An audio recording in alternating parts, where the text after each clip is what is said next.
তার মধ্যে এক শ্রেণীর মানুষ হচ্ছে শাবুন নাশা ফি ইবাদাতিল্লাহ, ওই যুবক যে যুবক আল্লাহর ইবাদতে বড় হয়েছে। কার কথা বললেন? আমার মতন, আপনার মতন ওই যুবকের কথা বললো যার বয়স 25, 30, 15 বছর বয়স। ওই যুবকের কথা বললো যে তার স্থান হবে কোথায়? তার কিয়ামত মাঠে তার জন্য ছায়া হবে না থাকবে। কার জন্য? ওই 7 শ্রেণীর মধ্যে এক শ্রেণী হচ্ছে এই যুবক। এই যুবককে আর সে ছায়া তলে ছায়া দিবে, আর অন্য মানুষকে ছায়া হবে না। কিন্তু এই যুবক তার টাইমকে মূল্যায়ন করল না। রাসূল সাল্লাল্লাহু আলাইহি ওয়াসাল্লাম বলেন এই যুবক আখিরাতে সে বিনা হিসাবে জান্নাতে যাবে। কারণ এই জন্য জান্নাতে যাবে যে সে আল্লাহর ইবাদতে বড় হয়েছে, আল্লাহর ইবাদতে সে জিন্দেগি গুজরালছে, আল্লাহর ইবাদতেই বড় হয়েছে, এর কারণে তাকে জান্নাতে দেওয়া হবে। এ কথা রাসূল সাল্লাল্লাহু আলাইহি ওয়াসাল্লাম বলেন। তবে এবার আমার দিকে দেখেন, আজকে আমাদের যুবকের কি হালাত, আজ আপনার ছেলের কি অবস্থা আপনি কি জানেন? আপনি জানেন আজ আপনার ছেলের কি অবস্থা? আপনি জানেন? বলতে আপনার সামনে দুঃখ হয় আপনার ছেলের অবস্থা দেখে। আজ আপনার ছেলের অবস্থা দেখে নিজকে বলতে দুঃখ হয়। আজ আপনি যে ছেলেকে শিক্ষা দিয়েছেন, এমএ পাস করেছেন, ডিগ্রি দিয়েছেন, অনেক ডিগ্রি দিয়েছেন, আমি আপনাকে বলছি আপনার ছেলেকে doctor, engineer, professor, army, BSF, ফৌজ সবকিছু বানান, মানা করছি না। তাকে তার সাথে সাথে তাকে দ্বীনি শিক্ষা দিতে হবে। দ্বীনি শিক্ষা যদি না দেন তাহলে এইরকম আপনার ছেলে, যে সমস্ত ছেলেগুলো বাগানে ঘুরে বেড়াচ্ছে, জীবনকে বরবাদ করে দিচ্ছে, ওরকম আপনার ছেলে হয়ে যাবে। কারণ দেখবেন আপনার পিতা মারা গেছে, এবার বলেন আপনি আপনার পিতার কবরে কয়দিন গেছেন কবর জিয়ারত করতে? কয়দিন বলেছেন আল্লাহ আমার বাবা 10 বছর হয়ে গেছে ইন্তিকাল করেছে, আল্লাহ আপনি আমার পিতাকে জান্নাতবাসী করুন আল্লাহ? কয়দিন বলেছেন? 50 বছর মারা হয়ে গেল আপনার পিতা, 10 বছর মারা হয়ে গেল আপনার পিতার মারা হয়ে গেল, তবু আপনি একদিন আপনি কবরে গেলেন না, যে কবর জিয়ারত করলেন না, আপনি বলতে পারলেন না হে আল্লাহ আপনি আমার পিতাকে জান্নাতবাসী করুন। এ কথা কেন বললেন না? আপনি বলতে পারেননি তো? বুকে হাত দিয়ে বলুন তো কয়দিন গেছেন কবরস্থান? এটা নয় যে হুজুরকে নিয়ে যেতে হবে, সবাই মিলে যে কবর জিয়ারত করতে হবে, এটা নয় যে দোয়া ইয়াদ করে যেতে হবে, এটা নয়। আপনি তো বাংলাতে বলতে পারতেন আল্লাহ আমার পিতা মারা গেছে, আল্লাহ আমার পিতাকে আল্লাহ জান্নাতবাসী করো, আল্লাহ আমার পিতা আমাদের জন্য অনেক কিছু করেছে আল্লাহ। এ কথা আপনি একদিনও বলেননি। কারণ কেন বলেননি?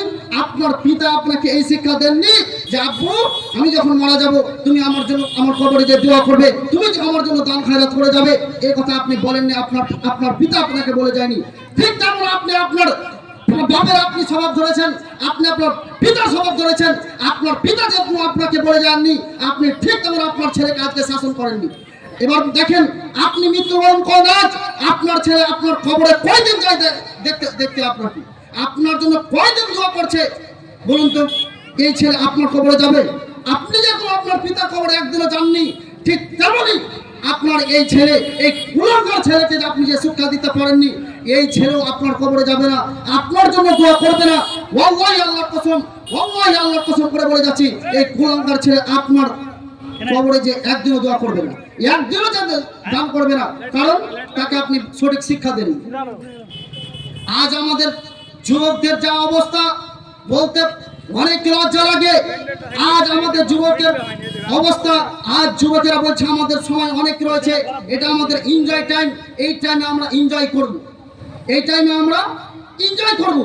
কিন্তু এই এনজয় টাইমটা সে মূল্যায়ন করলো না, সে এনজয় টাইমটাকে মূল্যায়ন করলো না। সে মোবাইলের পিছনে গান বাজনা, অহংকার ফিতনায়, নারীর ফিতনায়, এই সমস্ত জিনিসগুলোতে সে সময় বরবাদ করে দিল। আজ আপনার ছেলে রাত 12টা পর্যন্ত বাগানে ফ্রি ফায়ার খেলে, আপনি পিতা বলুন তো রাত 12টার সময় আপনার ছেলে বাড়িতে এসেছে, বুকে হাত দিয়ে বলুন তো আপনি আপনার ছেলেকে বলতে পেরেছেন আব্বু তুমি রাত 12টায় কেন বাড়ি আসলে? এই কথা প্রথম দিন বলতে পারলেন না, তারপরের দিন আবার আসছে, আপনি কেন বলতে পারলেন না বেটা তুমি ফ্রি ফায়ার খেললো কেন বেটা? তুমি যদি কাল থেকে যদি তুমি বাগানে যাবো না তোমার পা ভেঙে দেবো বেটা। এই কথা বলতে পারলেন না কেন? ওই 10,000-এর ভিক্ষক হয়ে গেছেন আপনি। মাসের মাস আপনাকে ছেলে 10,000 দিচ্ছে, এই 10,000 মনে করছেন আপনার ছেলেকে আপনার দায়িত্ব চলবে? অসম্ভব হতে পারে না। আপনি পিতা কিসের? পিতা কিসের আপনি? 10,000 15,000 ছেলে দিচ্ছে, এটা মনে করছেন আমার ছেলে আমাকে অনেক দিচ্ছে, আর আপনার ছেলে এদিকে গান বাজনা, জিয়া, সিগারেট যত আছে, তাম্বাকু ইত্যাদি, নারীর ফিতনা, ছেলে মেয়ে অবৈধ মেয়ের সাথে ঘুরে বেড়াচ্ছে, আপনি আপনার ছেলেকে শাসন করলেন না কেন? যুবক ভাই, তোমার উদ্দেশ্যে বলছে, আমার কথাকে তুমি খারাপ নিও না, তোমার ভালোর জন্যই বলছি। কারণ রাসূল সাল্লাল্লাহু আলাইহি ওয়াসাল্লাম বলেন, আল্লাহ সুবহানাহু ওয়া তাআলার কাছে সবথেকে পছন্দের মানুষ হচ্ছে ওয়াসাবুন নাসা ফি ইবাদাতিল্লাহ, ওই যুবক যে যুবক আল্লাহর ইবাদতে পড়ে হয়েছে। যুবক, তোমাকে দিনের দিন জন্য নিয়ে আসছি, তুমি ইসলামী মাহফিল করেছো, তুমি সুতরার জন্য মাহফিল করেছো, এই জন্য তোমাকে নসিহত করার জন্য বলছি। তোমার সাথে তোমার পিতাকেও বলে যাচ্ছি, তোমাকে তোমার সাথে সাথে তোমার পিতাকে বলে যাচ্ছি যে সে যেন সঠিক পথ অবলম্বন করতে পারে, তুমি যেন সঠিক পথ অবলম্বন করতে পারো। আজ থেকে আপনাকে বলতে হবে, ওয়াল্লাহি আল্লাহর কসম করে বলে যাচ্ছি, ওয়াল্লাহি আল্লাহর কসম, আজকে এই কথা আপনাকে বলতে হবে। আল্লাহ, যতদিন পর্যন্ত ফ্রি ফায়ার খেলেছিলাম, যতদিন পর্যন্ত নারীবাজি করেছিলাম, অবৈধ মেলামেশা করেছি, হে আল্লাহ, যতদিন করেছি আল্লাহ, তুমি আমার এই গুনাহকে মাফ করে দাও আল্লাহ। এই কথা যুবক ভাই তোমাকে আজকে বলতে হবে, কারণ তুমি ইসলামিক মাহফিল করেছো। যুবক, তুমি যদি এই কথা আজকে না বলতে পারো, তোমার এই মাহফিল করে 5 পয়সা মূল্যায়ন হবে না। কারণ আমি পূর্বে যখন বক্তব্যের মাহফিলে উঠলাম, তখনই আমি আল্লাহর কাছে শুকরিয়া আদায় করলাম, হে আল্লাহ, আমার এই যুবক ভাইদেরকে আল্লাহ আপনি হেদায়েত দিন, হেদায়েত দিন। তারা আজকে বুঝতে পেরেছে যে আমরা অবৈধ কাজে মিলেমিশে হয়েছি, আমরা আমাদের অবৈধ কাজে যুক্ত রয়েছি, তারা বুঝতে পেরেছে। সেজন্যই তারা আজকে এই মাহফিল সাজিয়েছে, সেজন্য সঠিক পথ অবলম্বন করার জন্যই তারা এই এত সুন্দর একটা আয়োজন করেছে। আল্লাহ, আমার যুবক ভাইদেরকে আল্লাহ তুমি কবুল করো আল্লাহ, তুমি তাদেরকে আমার দিনের জন্য কবুল করো আল্লাহ, হে আল্লাহ, তাদেরকে দিনের জন্য কবুল করো আল্লাহ, হে আল্লাহ, আপনি তাদের আমার যুবক ভাইদেরকে কবুল করুন আল্লাহ, আমিন। রাস্তায় খুব জাম হচ্ছে, আপনারা এই রাস্তাটাকে ক্লিয়ার করুন। এই বাজার বসার এত অসুবিধা যে রাস্তায় সমস্ত মানুষ, রাস্তায় এই বাজারের মধ্যে মানুষ, রাস্তার ফিল্ডে কোনো লোক নাই, আর বাজারের মধ্যে সমস্ত মানুষ যাতায়াত করছে। কাজে আপনারা বাজারে না থেকে এখানে হাদিস এবং কোরআনের কথা আলোচনা হচ্ছে, আপনারা হাদিস কোরআনের কথা শুনুন।